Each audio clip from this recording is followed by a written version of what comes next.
Hello, welcome back to Teen Story Share. This week we're going to be continuing Raybearer by Jordan Ifueko, which we started last week. So I'll be putting the link to chapter 1 down below, and we're going to start in chapter 2.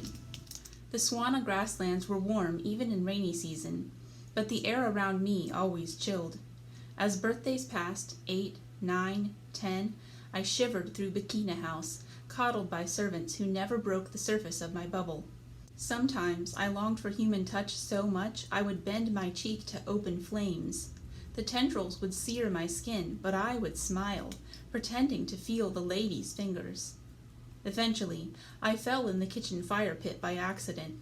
The servants dragged me out, sobbing, shrieking prayers to Am, the storyteller. I shook all over and rasped, "I can't die. I can't die. Mother's going to come back, so I can't die." But I had not burned. My clothes hung in ruined smolders, but my coily black hair had not even singed. As my maids looked on in shock, I remembered the wording from the lady's wish for Bikina House. A place my friends and I will always be safe. "It's Mother," I said breathlessly. "She protected me." From that day on, I multiplied the gray hairs of my servants by jumping off walls, submerging my head in buckets of water, and catching venomous spiders, encouraging them to bite. "I didn't die," I would laugh as the servants set my broken bones and poured antidotal teas down my throat. "Yes," a nursemaid would say through gritted teeth, "that's because we reached you in time." "No," I would insist dreamily, "it's because my mother loves me." My tutors grew more restless. The sooner they could make me into what the lady wanted, after all, the sooner they would be rid of me. So the lessons continued, lectures droning in my ears like gadflies. Ink fumes stung my nose each day, and the scent of jasmine haunted me each night. But Melu's memory had awoken a hunger inside me, one the mango orchards of Bikina House could not satiate. I dreamed and lusted for the world beyond the gate. An enormous globe rested on a wooden stand in my study. Jagged continents curved around a deep blue ocean I had never seen. The largest continent, which included Swana, was a patchwork of savannas, forests, deserts, and snowy tundras. This was Eretzar, my tutors said. The deathless Eret Empire, may Kunleo live forever. Most of the history scrolls in my study were edited. My tutors would blot out lines, and sometimes whole pages with black ink, refusing to tell me why. Once I managed to hold papers to the light, reading several paragraphs before a tutor snatched them away. Long ago, the papers said, Eretzar had not existed. In its place, a jumble of isolated islands had floated on a vast sea.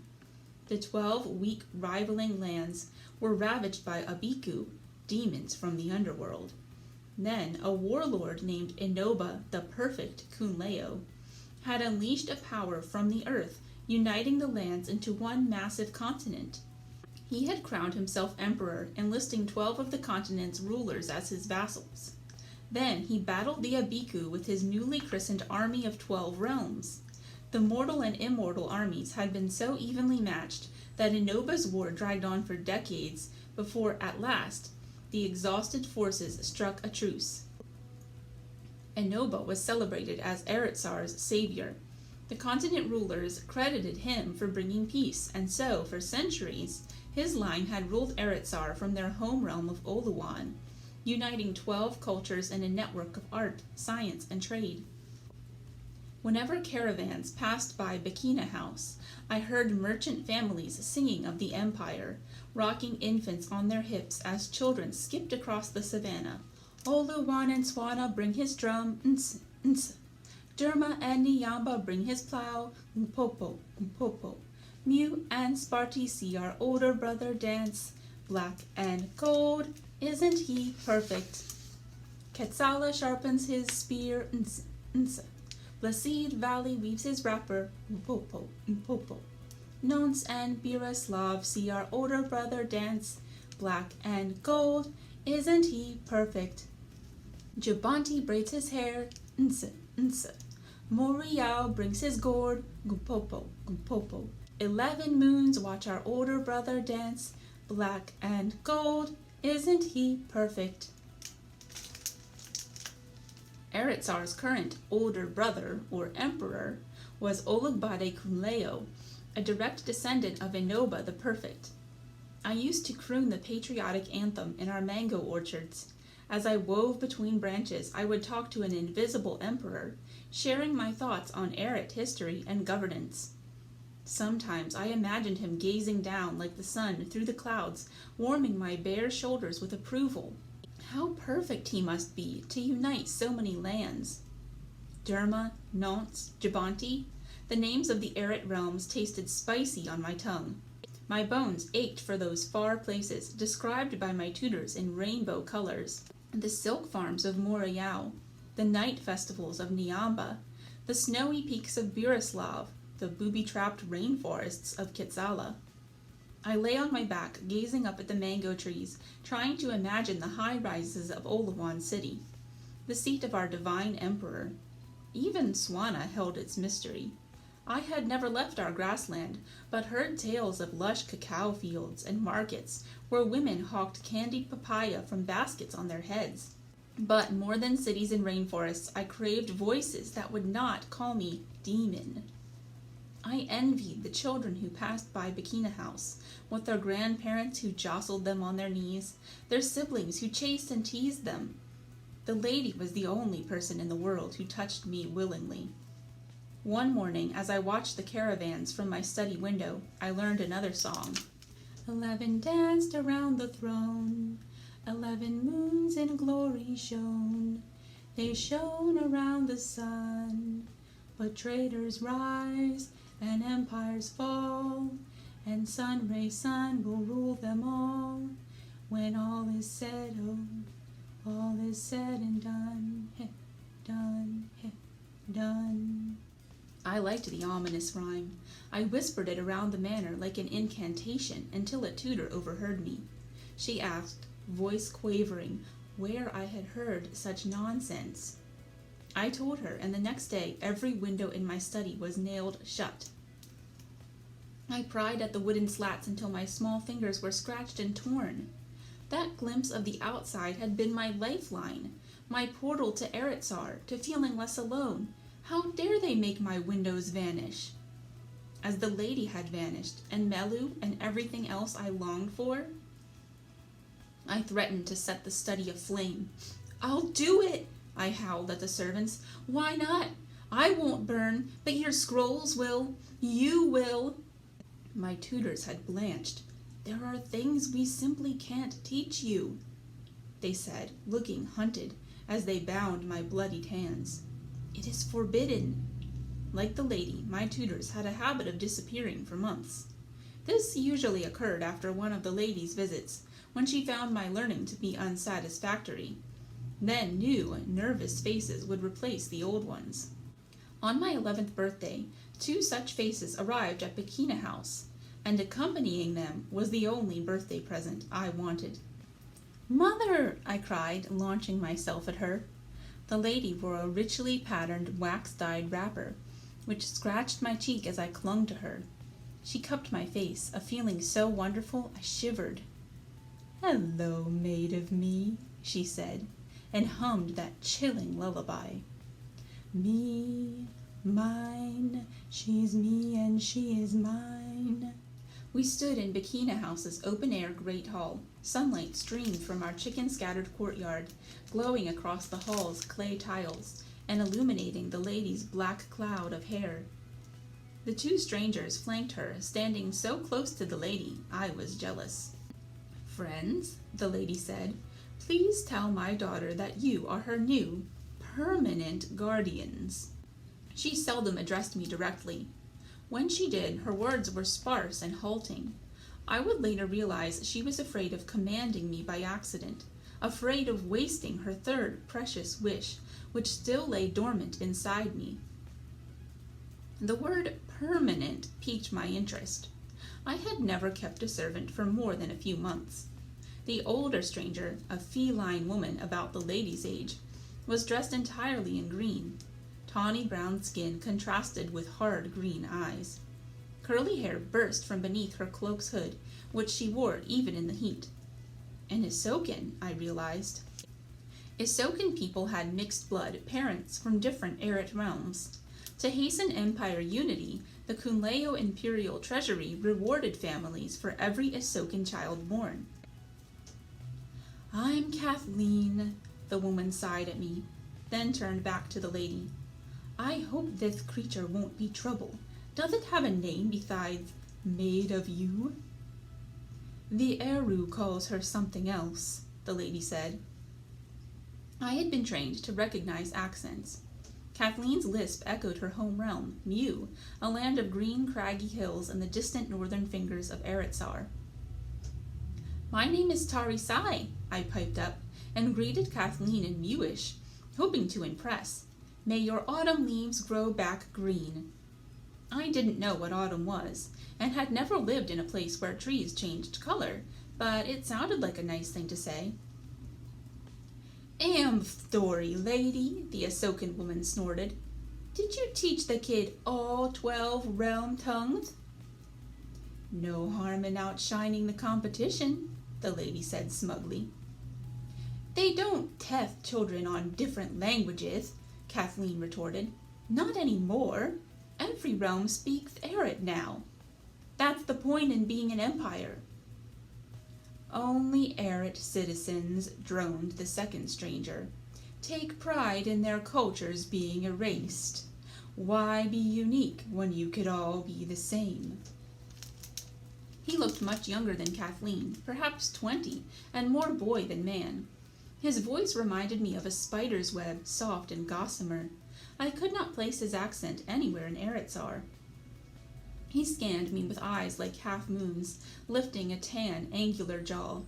A blue cape draped over his arm. Besides that, he wore nothing but trousers, and every inch of his body, face, arms, chest, and feet, was covered in what appeared to be geometric purple tattoos. I probably imagined it, but for a moment they seemed to glow. He gave a sardonic bow, straight jet hair shining over his shoulder. "A pleasure, lady's daughter. My name is Wu-In. My homeland, thank the storyteller, lies outside this unnaturally unified empire." I gaped. "You're from Songland." "You make it sound like a fairy world," he rolled his eyes. "Of course I'm from Songland. I'm covered in these pretty pictures, aren't I?" His tone was sarcastic, but I did think they were pretty, if a little unsettling. Patterns twisted up his face and neck like a logic puzzle with no solution. I gulped. Wu-In was a redemptor. Songland was a poor peninsula nation on the edge of our continent. Their ancestors had refused to recognize Enoba as emperor, and as a result, the tiny realm was excluded from Eretzar's bustling trade. A jagged range of mountains cut Songland off from the mainland. Eretzar might have ignored Songland altogether, if not for the redemptors. Enoba the Perfect had bought peace for our world at a steep price. Every year, 300 children were sent into the Uruku Breach, the last known entrance to the underworld. In exchange for this sacrifice, the Abiku refrained from ravaging human cities and villages. The children, known as redemptors, were born with maps on their skin, meant to guide them through the underworld and back to the realm of the living. Few survived the journey. As a result, some families hid their redemptor children at birth. But for every missed sacrifice, the Abiku would send a horde of beasts and plagues to raze the continent. Redemptors were supposedly born at random, to any race and class, but for some reason every redemptor in the last 500 years had been born in Songland. And no one knew why, but guilt-ridden Erets, relieved from the burden of sacrificing their own children, had plenty of theories to help them sleep at night. The Songlanders had offended the storyteller, they guessed. The redemptor children were punishment for some historical sin of Songland's. Or perhaps Songland was blessed by the storyteller, and their children were saints, chosen to sacrifice themselves for the greater good. The greater good, of course, was Eretzar. I peered at Wu Yin. He did not strike me as particularly saintly, but he must have been special to survive the Aruku breach. In the rare event that Redemptor children came back alive, they were scarred in mind, if not body.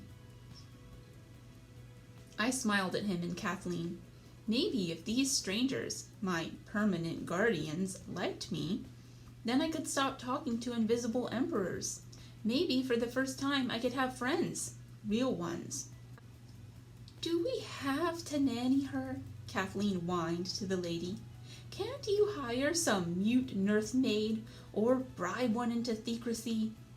No, the lady snapped. Once my daughter leaves Bikina House for Oluwan City, I cannot control what she sees and hears. She must be with people I trust.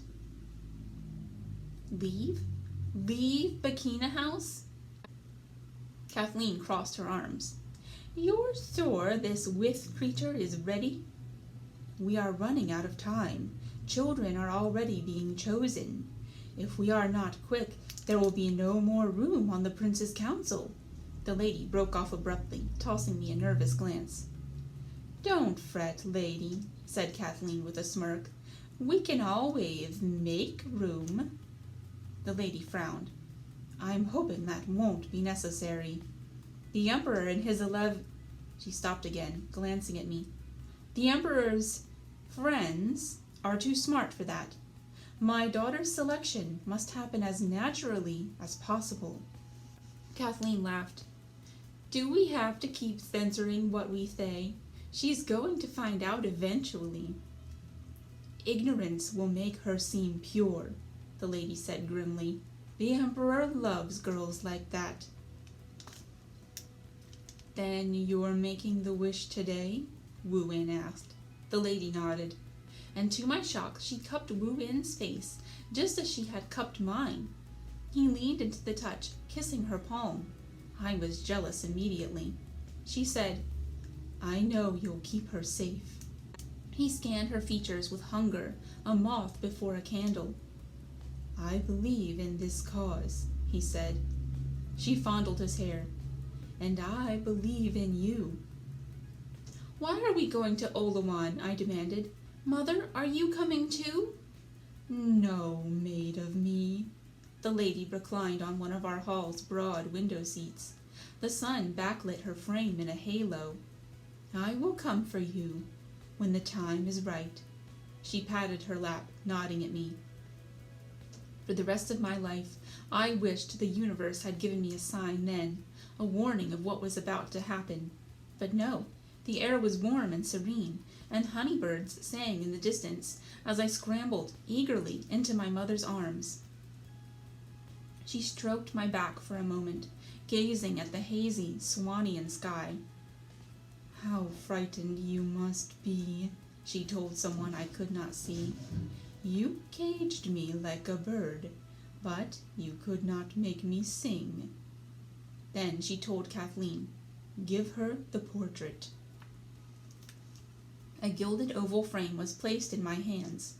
A boy stared back at me with tightly curled hair and the brightest smile I'd ever seen. Naive brown eyes shone from a dark, broad-featured face. Why is he happy? I asked. The lady raised an eyebrow. Aren't you curious who he is? I shrugged, and so she answered my question. He is happy because he has everything you want.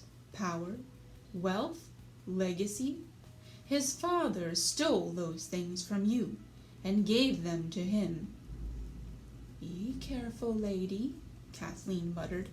Remember, thee must fall in love with him. My brow creased with confusion. I couldn't remember ever wanting power or wealth. And why did I have to love him? But the lady's pressing arms and the scent of jasmine jumbled my thoughts. I snuggled against her, forgetting the boy with his stolen happiness. I would trade all the wealth in Eretzar to be held, to be touched without fear, to never be called dangerous. Are you listening, maid of me? The lady whispered. I closed my eyes and nodded, resting my cheek on her breast. Her heart raced like a hummingbird. Her next words were halting, cautious. When you meet this boy in the portrait. Something that had slept for years rose in my belly, searing my skin like the cuff on Melu's arm had. For a moment, in my reflection on the portrait's surface, my eyes glowed like emeralds. When you love him the most, and when he anoints you as his own, the lady touched the boy's face, blotting out his dazzling smile. I command you to kill him.